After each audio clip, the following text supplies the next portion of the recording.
ಸೋಮವಾರದಿಂದ ಚಳಿಗಾಲದ ಅಧಿವೇಶನ ಆರಂಭವಾಗ್ತಾ ಇದೆ. ಇದೇ ಸಂದರ್ಭದಲ್ಲಿ ಸರ್ಕಾರಕ್ಕೆ ಬಿಸಿ ಮುಟ್ಸೋಕೆ ಬಿಜೆಪಿ ಕೂಡ ಸಕಲ ತಯಾರಿಯನ್ನ ನಡೆಸಿಕೊಂಡಿದೆ.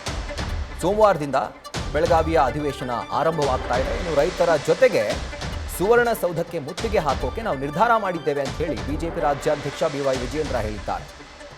ಡಿಸೆಂಬರ್ 9ರಂದು 15ರಿಂದ 20 ಸಾವಿರ ರೈತರ ಜೊತೆಗೆ ಮುತ್ತಿಗೆ ಹಾಕ್ತೇವೆ, ಈ ರೀತಿಯಾಗಿ ಅವರು ಹೇಳಿದ್ದಾರೆ. ಅಧಿವೇಶನದ ಕುರಿತಾಗಿ ನಾನು ಮತ್ತು ವಿಪಕ್ಷ ನಾಯಕರು ಎಲ್ಲ ಸಿದ್ಧತೆಗಳ ಬಗ್ಗೆ ಚರ್ಚೆ ಮಾಡಿದ್ದೇವೆ. ಕಾಂಗ್ರೆಸ್ ಸರ್ಕಾರದ ವೈಫಲ್ಯವನ್ನ ಎತ್ತಿ ಹಿಡಿಬೇಕು, ಜೊತೆಗೆ ಆ ಭಾಗದ ನೀರಾವರಿ ಹಾಗೂ ಬೆಳೆಗಳ ಬಗ್ಗೆ ಚರ್ಚೆ ಆಗಬೇಕು ಸದನದಲ್ಲಿ. ರಾಜ್ಯದಲ್ಲಿ ಮೆಕ್ಕೆಜೋಳಕ್ಕೆ ಖರೀದಿ ಕೇಂದ್ರ ಪ್ರಾರಂಭ ಮಾಡಿಲ್ಲ, ಈ ರೀತಿಯಾಗಿ ಸಾಲು ಸಾಲು ಸಮಸ್ಯೆಗಳಿದ್ದಾವೆ. ಅದರ ಕುರಿತಾಗಿ ಹೋರಾಟಕ್ಕೆ ನಾವು ಸಿದ್ಧರಿದ್ದೇವೆ ಅಂತ ಹೇಳಿದ್ದಾರೆ BY ವಿಜಯೇಂದ್ರ.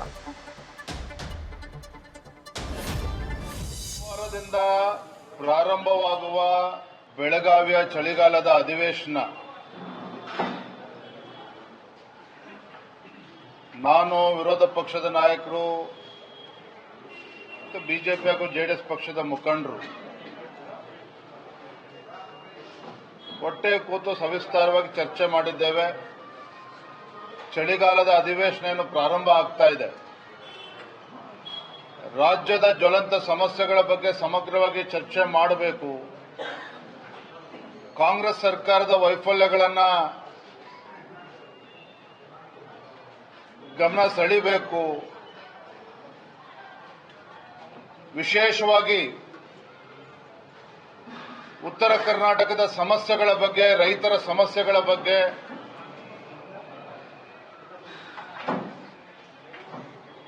ನೀರಾವರಿ ಸಮಸ್ಯೆ ಬಗ್ಗೆ ಇವೆಲ್ಲವೂ ಕೂಡ ಚರ್ಚೆ ಮಾಡಬೇಕು. ಏನಾಗ್ತದೆ ಅಂತ ಹೇಳಿದ್ರೆ, ಪ್ರತಿ ಬಾರಿ ಬೆಳಗಾವಿನಲ್ಲಿ ಅಧಿವೇಶನ ನಡೆದಾಗ ನಾಮಕವಾಸ್ತೆ ಒಂದಿನ ಉತ್ತರ ಕರ್ನಾಟಕ ಸಮಸ್ಯೆಗಳ ಬಗ್ಗೆ ಚರ್ಚೆ ಮಾಡುವಾಗ ಆಗ್ತದೆ. ಹಿಂದಿನ ಮುಖ್ಯಮಂತ್ರಿಗಳು ಸನ್ಮಾನ್ಯ BS ಯಡಿಯೂರಪ್ಪನವರು ಬೆಳಗಾವಿಯಲ್ಲಿ ಸುವರ್ಣಸೌಧ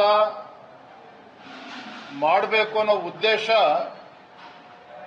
ಅಲ್ಲಿಯ ಸಮಸ್ಯೆಗಳಿಗೆ ಉತ್ತರವನ್ನ ಕಂಡುಕೊಳ್ಬೇಕು ಅಂತೇಳಿ, ಅದ್ರಲ್ಲಿ ಯಾವುದು ಕೂಡ ಆಗ್ತಾ ಇಲ್ಲ.